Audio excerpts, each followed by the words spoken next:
Armagh plan to appeal against the proposed suspensions handed down to 10 of their players following the serious fracas that marred extra time in the county's Ulster U20 football championship semi-final against Tyrone on Friday week last. County Board Chairman Michael Savage has confirmed that the first 3 of the individual appeals will be heard by the Central Hearings Committee at Croke Park tonight, with the remainder due to be heard over the course of the week.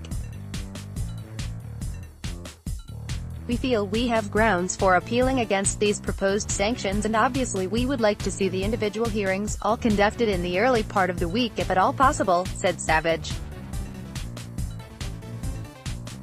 We are awaiting confirmation on details relating to the remaining appeals that are to be heard. Armagh remain hopeful that at least some of their players will be cleared to participate in Sunday's Ulster U20 Championship final, which will go ahead as the curtain raiser to the Fermanagh v Donegal senior final at St Tyrone Park close on Sunday.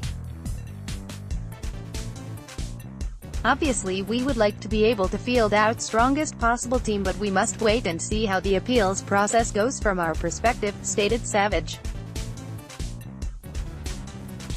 Arlene Foster meets Fermanagh GAA ahead of Ulster football final. Obviously it would be a great pity if some young players were to miss out on the opportunity of playing in what would undoubtedly be the biggest game of their careers to date, but we will have to be patient for the moment. Armagh manager Peter McDonnell, a school principal, spent the weekend assessing his squad and formulating his strategy for the match, for which Derry will be strong favourites, having beaten Donegal and Down.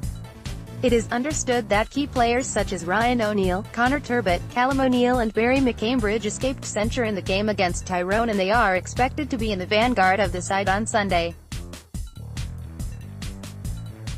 Manager McDonnell, while accepting that his side are facing an uphill battle, nevertheless intends that an all-out bid should be made to take delivery of the U20 trophy.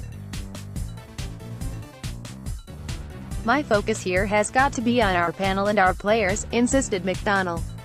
We have to deal with the aftermath of what has happened. We have to put it to bed and get on with our preparations for a big Armagh performance and an Ulster final. Regardless of what happens from here on in, his will be my sole objective.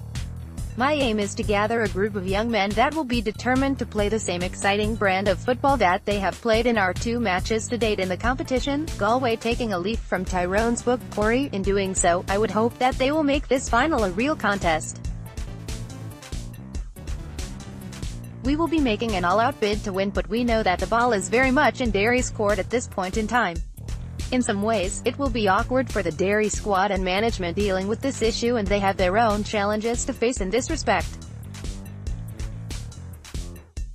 I think that all of the superfluous things to football matches will be removed from our camp in this instance.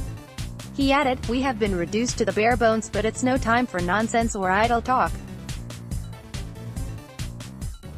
Our focus will be on playing football in its purest form, and we certainly hope that we will be part of a showpiece. As things stand, it can't get any worse. I think things can only get better.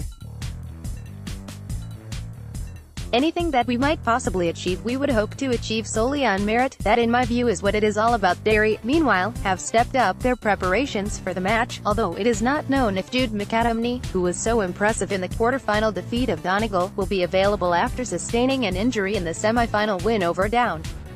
The Oakleaf side has already shown that it has considerable assets on the bench, however. There is strong competition for places, and that's precisely the way we want it for a match such as this, said manager Mickey Donnelly. Belfast Telegraph.